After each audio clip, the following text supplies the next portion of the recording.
நல்லா மொறு மொறுன்னு இது போல் தோசையை சுட்டுட்டு வெங்காயம் தக்காளி புதினா இதை மட்டும் வச்சு இந்த சட்னியை வச்சு தொட்டு சாப்பிட்டா அவ்வளோ டேஸ்ட்டாக இருக்குங்க. தேங்காய் இதெல்லாம் எதுவுமே தேவையில்ல, சிம்பிளாக செஞ்சிடலாம், டேஸ்ட்டு சூப்பராக இருக்கும்.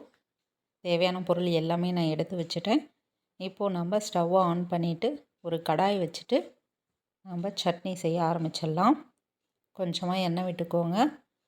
10 பூண்டு பல் ஃபஸ்ட்டு ஆட் பண்ணிக்கோங்க. கூடவே கொஞ்சமாக இஞ்சியும் தோல் சீவிட்டு நறுக்கிட்டு ஆட் பண்ணிக்கோங்க. ஃபஸ்ட்டு இதை வதக்கிட்டு 2 வரமிளகாய் நான் ஆட் பண்ணியிருக்கேன்.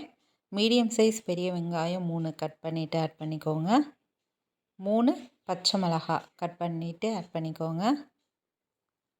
நீங்கள் உங்கள் காரத்திற்கேற்ப மிளகாவை ஆட் பண்ணிக்கலாம்.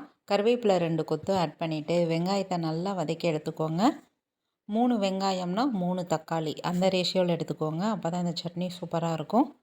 இந்த சட்னிக்கெலாம் தேவையான அளவு கல்லுப்பு போட்டுட்டு தக்காளி மசிகிற அளவுக்கு நல்லா நம்ம வதக்கி எடுத்துக்கலாம். நாட்டு தக்காளியாக இருந்தால் தக்காளியோட அளவை கம்மி பண்ணிக்கோங்க, புளிக்கும்.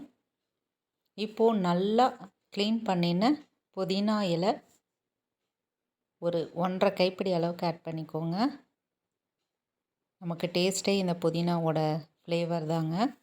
வெங்காயம் தக்காளியோட அளவு அதிகமாக இருக்கணும், அதை விட அதிகமாக புதினாவோட அளவு இருக்கணும். எல்லாத்தையும் நல்லா வதக்கிட்டு ஆற வச்சுட்டு நம்ம சட்னி அரைச்சி எடுத்துகிட்டு வந்தாச்சு. இந்த சட்னிக்கு புளி தேங்காய் எதுவும் தேவையில்லைங்க. மிக்ஸி ஜார் அலசிட்டு கொஞ்சமாக தண்ணி ஊற்றிக்கலாம். இந்த சட்னி எவ்வளோ தண்ணி வேணாலும் ஊற்றிட்டு தண்ணி மாதிரி ஊற்றி சாப்பிட்டாலும் டேஸ்ட் அட்டகாசமாக இருக்கும்.